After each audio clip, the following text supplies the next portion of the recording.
इधर सबका ध्यान अखिलेश यादव पर था, उधर रातों रात सियासत में हो गई अखिलेश की बेटी अदिति की एंट्री। डिंपल यादव ने बजाई ताली। अखिलेश यादव भी रह गए हैरान, बीजेपी हो गई परेशान। अदिति यादव ने मोदी और योगी किसी को नहीं छोड़ा, अब सबके सब सच में बेचेंगे चाय और पकौड़ा। अदिति यादव को आया गुस्सा तो खोल दिए बीजेपी के धागे, सभी की बोलती हो गई बंद, योगी भी हैं चुप्पी साधे, अब अखिलेश को कोई नहीं हरा पाएगा। इधर अखिलेश यादव बीजेपी पर हमला बोल ही रहे थे कि उधर आधी रात अखिलेश की बेटी अदिति यादव ने सियासत में ऐसी एंट्री मारी कि पूरी दुनिया हैरान हो गई। बीजेपी के नेताओं के पसीने छूट गए, दिल्ली तक सरकार हिल गई। एक कहावत आपने जरूर सुनी होगी कि पूत कपूत तो का धन संचय और पूत सपूत तो का धन संचय, जिसका मतलब होता है कि अगर बेटा लायकदार है तो उसके लिए धन इकट्ठा करने की जरूरत नहीं होती, और अगर वो नालायक है तो कितना भी धन इकट्ठा कर लो, सब एक न एक दिन मिट्टी में मिल जाता है। लेकिन अखिलेश यादव की किस्मत जैसे खुद ब्रह्मा जी ने लिखी हो। बेटी अदिति यादव जब क्लास 12 में थी तब उनके 98% नंबर आए थे, तब उन्होंने पूरे प्रदेश का नाम रोशन किया था और अखिलेश का सीना भी गर्व से चौड़ा हो गया था। लेकिन वह सियासत में भी इतनी जल्दी एंट्री मार देंगी और बीजेपी के बड़े बड़े दिग्गज नेताओं के पसीने छुड़ा देंगी, ये किसी ने शायद सपने में भी नहीं सोचा होगा।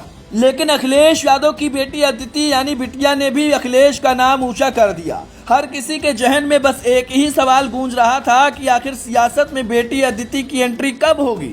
तो आपको बता दें कि अब उनकी सियासत में एंट्री हो चुकी है और उन्होंने भी अपने पिता अखिलेश यादव की ही तरह राजनीति में अपने तेवर दिखा दिए हैं। अदिति यादव ने आधी रात को ऐसा क्या कर दिया जिसकी वजह से बीजेपी के नेताओं में भगदड़ मच गई और हर कोई क्यों कहने लगा कि अब बेटी ही अखिलेश के बाद मुख्यमंत्री बनेगी, आपको आगे बताएंगे। लेकिन पहले बेटी अदिति कितनी ज्यादा काबिल है उसके बारे में जान लीजिए। कहते हैं पढ़ा लिखा नेता देश के लिए अच्छा होता है। अखिलेश यादव खुद बहुत ज्यादा पढ़े लिखे हैं और उनकी पढ़ाई लिखाई के आगे योगी आदित्यनाथ पीछे रह जाते हैं। अखिलेश यादव ने ऑस्ट्रेलिया से पर्यावरण में इंजीनियरिंग में मास्टर डिग्री ली है। इस डिग्री को लेने का मतलब है कि अखिलेश यादव को पर्यावरण की अच्छी समझ है। अखिलेश यादव के बारे में कहा जाता है कि वो हमेशा से पढ़ाई लिखाई में अव्वल रहे हैं। ये बात हवा हवाई नहीं है। जब अखिलेश यादव मुख्यमंत्री थे तो उन्होंने प्रदेश के लिए कैसे बड़े फैसले लिए और उत्तर प्रदेश का कैसा तेजी से विकास किया, इस बात से उनके पढ़े लिखे होने का सबूत बहुत अच्छे से मिलता है।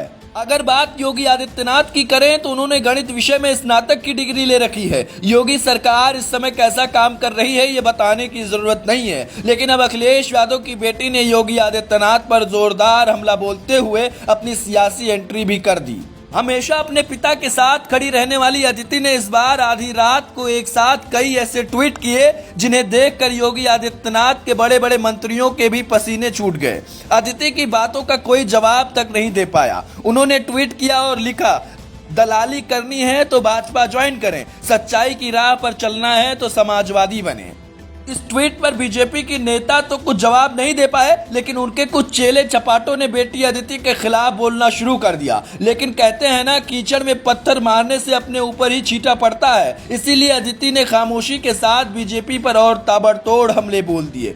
उन्होंने तो यहाँ तक सवाल पूछ लिया कि 2024 में प्रधानमंत्री कौन बनेगा, जिसके बाद समाजवादी पार्टी के समर्थकों ने बीजेपी के समर्थकों की धज्जियां उड़ा दी और एक लाइन से कमेंट में अखिलेश यादव का नाम दिखाई देने लगा। आपको बता दें किसी तरह से अदिति लगातार बीजेपी पर तीखे हमले बोलती रहती हैं, जिसके जवाब में बीजेपी के बड़े बड़े नेता मुंह नहीं खोल पाते हैं। लेकिन जैसे जैसे 2024 का चुनाव पास आता जा रहा है, बीजेपी सरकार पर अदिति यादव जोरदार हमले बोल रही हैं, जिससे एक बात तो साफ हो गई है कि भले ही अखिलेश यादव ने आधिकारिक तौर पर उनकी राजनीति में एंट्री न करवाई हो, लेकिन उन्होंने खुद बीजेपी पर ताबड़तोड़ हमले बोलकर अपने इरादे साफ कर दिए हैं कि आने वाला कल अब उनका ही रहने वाला है। वैसे आपको क्या लगता है कि अदिति यादव कभी मुख्यमंत्री बन पाएंगी और अखिलेश यादव 2024 में प्रधानमंत्री बनेंगे? कमेंट में अपनी राय जरूर बताएं। Bureau report.